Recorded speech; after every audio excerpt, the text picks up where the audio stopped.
Hello friends, मेरा नाम है शालू और मैं एक बहुत ही बड़ी बीमारी के बारे में आपको बताना चाहती हूँ, पैंक्रेटाइटिस, जो जनरली आजकल लोगों को काफ़ी ज़्यादा हो रही है। इसीलिए मैंने ये वीडियो बनाई है क्योंकि ये मेरा पर्सनल एक्सपीरियंस है कि 2013 में गॉल स्टोन। वैसे मैं पहले बता दूं कि पैंक्रेटाइटिस होता क्या है। पैंक्रियाज ग्लैंड्स जो होते हैं हमारे स्टमक के नीचे एक लेयर होती है, यही लेयर है जो इंसुलिन बनाती है, यही लेयर है जो फैट, कार्ब्स या प्रोटीन को डाइजेस्ट करने के लिए एंजाइम्स पैदा करके वो आपके इंटेस्टाइन में डालती है, स्मॉल इंटेस्टाइन में, फिर डाइजेशन होता है उसका। लेकिन अगर प्रॉब्लम यहाँ आती है जब वो ग्लैंड अफेक्ट हो जाता है, या तो गॉल स्टोन से जो बाइल जूस लिवर बनाता है और स्टोर करता है गॉल ब्लैडर में, अगर वो गंदा हो जाए, उसमें पथरी आ जाए, ठीक है, तो पैंक्रियाज जो है उनके साथ ही पड़े होते हैं और उन पे भी वो प्रॉब्लम, जो उल्ली है एक तरह से लगा लो, उल्ली जो है वो पैंक्रियाज पे भी लग जाती है। सड़े हुए टमाटर के साथ आप रखोगे कोई और ऑर्गन तो वो सड़ ही जाएगा। इसीलिए 2013 में मुझे ये प्रॉब्लम आई थी गॉल स्टोन की। वैसे जो ड्रिंक करते हैं उनको भी पैंक्रियाज हो जाता है। पैंक्रियाटाइटिस में प्रॉब्लम ये होती है कि उसमें स्वेलिंग हो जाती है, किसी को क्रोनिक हो जाता है जिसमें पथरी बनने लग जाती है उसके अंदर, बार बार उसका डक्ट बंद हो जाता है, उसको बार बार खोलना पड़ता है।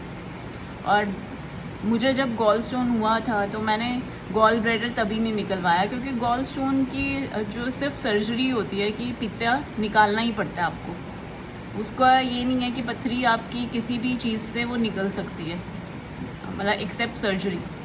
तो जब सर्जरी होती है और वो डिलेड हो जाती है तो पैंक्रियाज इफेक्ट हो जाते हैं।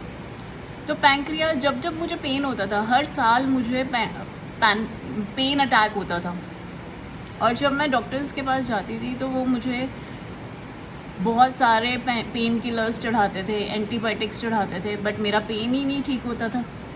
फाइनली वो हफ्ता 10 दिन लेते थे और मेरे को मॉर्फिन तक पेन किलर दिया जाता था।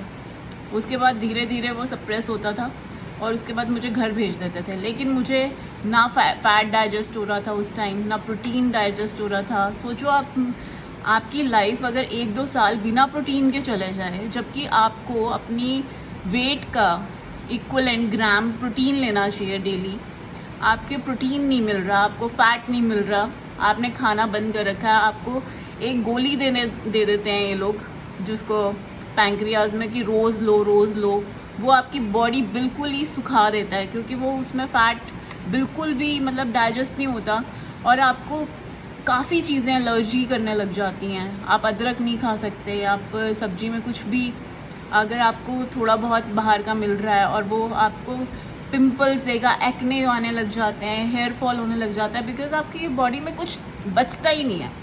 तो मेरी बॉडी बिल्कुल ज़ीरो पे आ गई थी 2015 में, और मुझे एक रिप्यूटेड हॉस्पिटल ने जवाब दे दिया था और उन्होंने कहा ये इलाज यहाँ पे नहीं होता है, आपको दिल्ली जाना पड़ेगा और ये गोली आप रोज़ लिया करो। तो तब मुझे समझ आई कि ये प्रॉब्लम ऐसे नहीं रिजॉल्व होएगी। मैं उसके बाद उसे छोड़कर मैं होम्योपैथिक में गई। होम्योपैथिक मैंने 1 महीना ली, जिससे मुझे थोड़ा बहुत, जैसे अदरक है या कोई मिर्ची वाली चीज़ है या कुछ सब्जी है, एटलीस्ट वो चीज़ें थोड़ी थोड़ी रिएक्शंस ठीक होने लगे। फिर मुझे एक आयुर्वेदिक डॉक्टर का पता चला, मैं उनके पास गई। अगर ये वैसे प्रमोशनल वीडियो नहीं है, ना ही मैं किसी की प्रमोशन कर रही हूँ, इसीलिए अगर आपको वो डॉक्टर का नंबर चाहिए तो आप मुझे मैसेज कर सकते हो। लेकिन वैसे उनके पास मैं गई तो उन्होंने मुझे बताया कि शालू, तुम्हारा पैंक्रियाज नहीं, पैंक्रियाज से ज़्यादा तुम्हारा लिवर वीक हो चुका है, क्योंकि इतने एंटीबायोटिक्स और इतने पेन किलर्स उसे चढ़ चुके हैं कि लिवर अब कुछ नहीं बचा है, मतलब रीस्टार्ट करना पड़ेगा लीवर को। इसीलिए कोई भी चीज़ मुझे पच नहीं रही थी।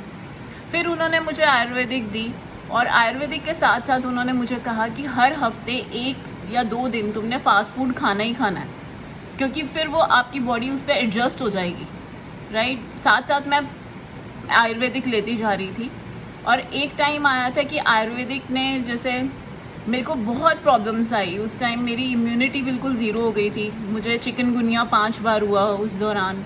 मुझे मेरी लेग्स चलनी बंद हो गई थी। मेरे को फिज़ियोथेरेपी की हेल्प लेनी पड़ी क्योंकि वो शॉकिंग स्टेट में थी मेरी पूरी बॉडी। देन आई रियलाइज़ कि मेरे को 6-7-8 महीने लगे जो मेडिसिन मेरी चल रही थी।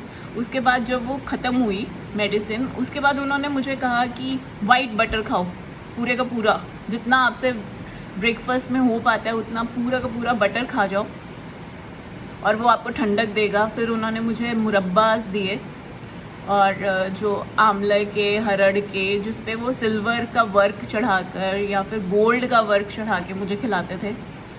और उन्होंने कहा कि दूध में बहुत ज़्यादा घी डाल के पियो, ठीक है। ये सारी चीज़ें करते करते करते देन आई गेन 10 किलो ज़्यादा हो गया मेरा वेट। लेकिन मुझे अच्छा लग रहा था क्योंकि मैं अंडरवेट हो गई थी उस टाइम, राइट। उसके बाद मैंने कसम खा ली थी कि मैंने एंटीबायोटिक लेनी ही नहीं है, तो मैंने एंटीबायोटिक छोड़ दी। अगर मुझे बहुत प्रॉब्लम आती थी किसी चीज़ में तो भी मैं एंटीबायोटिक नहीं लेती थी, तो मैं आयुर्वेदिक में ही जाती थी। अगर बहुत ही ज़्यादा आपको एंटीबायोटिक की ज़रूरत है तो फिर आप होम्योपैथिक की एंटीबायोटिक भी ले सकते हो, लेकिन आप एलोपैथी की एंटीबायोटिक बिल्कुल बंद कर दो। मैंने बिल्कुल बंद कर दी एंटीबायोटिक लेनी। मैंने 3-4 साल बिल्कुल ही, जब भी मुझे फीवर होता था तो मैं आयुर्वेदिक ले लेती थी। चाहे चिकनगुनिया हुआ तो मैंने आयुर्वेदिक ही लिया, सिर्फ आयुर्वेदिक। बट आयुर्वेदिक डॉक्टर्स का भी आपको ये मानना पड़ेगा कि सारे आयुर्वेदिक डॉक्टर्स अच्छे नहीं हैं। तो हमेशा उसके पास जाओ जो रिलायबल हों, जो अपनी हर्ब्स खुद पीसते हों, खुद दवाइयाँ बनाते हों, खुद वो अर्क बना रहे हैं। नहीं तो वो यूज़लेस है। अगर वो हिमालयाज़ के प्रोडक्ट दे रहे हैं या कोई और प्रोडक्ट दे रहे हैं तो वो यूज़लेस है। उसके बाद मेरे को बहुत सारे लोग मिले जो पैंक्रियाज से अफेक्टेड थे, जिनके पैंक्रियाज अफेक्टेड थे, पैंक्रेटाइटिस क्रोनिक जिन्हें था, जिनके पैंक्रियाज में पथरी बनती थी। तो मेरी एक कोलीग थी, उसके पैंक्रियाज में हमेशा पथरी बनती थी और वो हर साल जाती थी, सर्जरी करवाती थी और वो उसका डक्ट खोलते थे। फिर वो आती थी, मतलब वो पेन में जी रही थी। उसकी हड्डी ऐसे बन गई थी वो मेरी तरह। तो मेरा एक्सपीरियंस था, तो मैंने उसे बोला कि एक बात सुनो कि आप कोई एंटीबायोटिक लेते हो जब आपको पेन उठती है। तो उसने रियलाइज़ किया कि हाँ, कि जब जब उसको मे बी दांत में दर्द हुआ होगा, मे बी कुछ सी और चीज़ के लिए एंटीबायोटिक लेनी पड़ी, तो उसके पैंक्रियाज इफेक्ट हो रहे थे। तो मैंने उसे कहा कि पैंक्रियाज में बिल्कुल भी वो एंटीबायोटिक नहीं लेनी है। और साथ में उसे मैंने गाइडेंस दी कि अगर पेन होता है आपको तो आप सिर्फ कोकोनट वाटर पे आ जाओ, आप कुछ मत करो, आप किसी डॉक्टर के पास मत जाओ। अगर आपने डॉक्टर के पास जाना है तो सिर्फ डॉक्टर को कहो कि मुझे एंटीबायोटिक नहीं चढ़ानी, ना मुझे गोली देना, ना मुझे इंजेक्ट करना, आप सिर्फ मुझे ग्लूकोज दो, मेरा बीपी स्टेबल करो और विटामिन की मेडिसिन डालो, ताकत डालो, बस। और आपका खुद ही पैंक्रियाज 2-3 दिन में खुद ही शांत हो जाएगा, लीवर भी शांत हो जाएगा और आपको लगेगा कि हाँ आप बिल्कुल ठीक हो। अदरवाइज़ वो पेन जाएगा ही नहीं आपका। उसके बाद मेरी कलीग को मैंने उसे बोला कि आप कोकोनट वाटर पे आओ। अगर आपको जिस दिन पेन होता है पैंक्रियाज का, पहली बार जैसे पैंक्रेटाइटिस का पेन हुआ और उसने एंटीबायोटिक नहीं ली और कोकोनट वाटर पे आ गई। पेन होता है, लेकिन आप बेयर करो। अगर आपको लग रहा है कि डॉक्टर के पास नहीं जाना, आप क्या कर सकते हो, पास के किसी क्लिनिक में जाओ या फिर हॉस्पिटल में, गवर्नमेंट हॉस्पिटल में, या फिर किसी भी केमिस्ट के पास जाओ और उससे कहो कि एक पेन का इंजेक्शन दे दो मुझे, बस, राइट। एक पेन का इंजेक्शन दे दो और आप सो जाओ। लेकिन आपका पूरी रिकवरी 3-4 दिन में हो जाएगी, ये मेरी गारंटी है। अगर आपको ये टफ़ लग रहा है तो आप डॉक्टर को भी कह सकते हो डायरेक्टली, जैसे मैंने आपको बोला कि एंटीबायोटिक आप चेक करो, आपकी किसी भी प्रिस्क्रिप्शन में एंटीबायोटिक नहीं होनी चाहिए। और ना ही डॉक्टर को कहना कि आपको इंजेक्ट करें एंटीबायोटिक, ना ही वो ग्लूकोज में मिला के दें। एंटीबायोटिक आपके लिवर, आपके पैंक्रियाज को और ज़्यादा ख़राब करेगा। और इवन मेरे एक कलीग जो बहुत आई थिंक 55 ईयर्स ओल्ड थे और उन्होंने मुझसे कभी डिस्कस नहीं किया कि उनको पैंक्रेटाइटिस है। और हफ्ते बाद, मतलब मैंने उनसे बात की और हफ्ते बाद उनकी डेथ हो गई। तो और वो भी पैंक्रेटाइटिस से। तो मुझे इतना शौक लगा कि काश मैं उनको रिवर्स रिवर्सिंग टेक्निक सिखा सकती है और वो भी अपनी लाइफ में आगे बढ़ सकते हैं। आज की डेट में मुझे कुछ भी मना नहीं है, मुझे कुछ भी मना नहीं है। मतलब मैं चिकन, मटन या फिर आपको चपाती या फिर बहुत सारी गरम चीज़ें, फ़िश या कोई और, पनीर, दूध, जो मुझे बहुत पसंद था मैं सब खाती हूँ, वर्कआउट करती हूँ, राइट। और आप पानी पियो बहुत ज़्यादा। लेकिन आप जब बीमार फील कर रहे हो ना, आपकी बॉडी अभी वीक फील करेगी।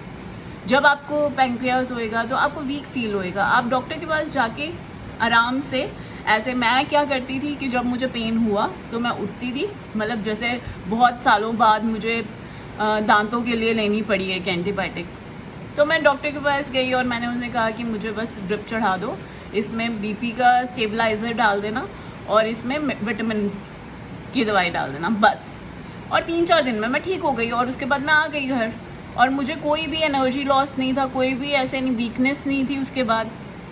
तो ये चीज़ें, मतलब आप फिर प्रेगनेंसी में भी अगर आपको लगता है कि आपने प्रेगनेंसी कंसीव करना है, तो अगर बेबी कंसीव करना है तब भी आप ये पहले करो, अपने पैंक्रियाज, अपने लीवर को रिजुवनेट करो, अपने सेल रिजुवनेट करो।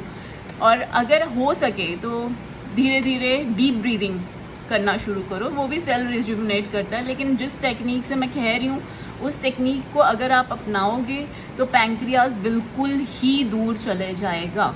और पैंक्रियाज के जितने साइड इफ़ेक्ट्स थे, स्किन के या हेयर के या बॉडी के वीकनेस के, उसके लिए मैं अलग से एक वीडियो बनाऊंगी जिसमें टिप्स दूंगी मैं उसके लिए कि आप स्किन को कैसे रिवर्स करो फिर से, ठीक है।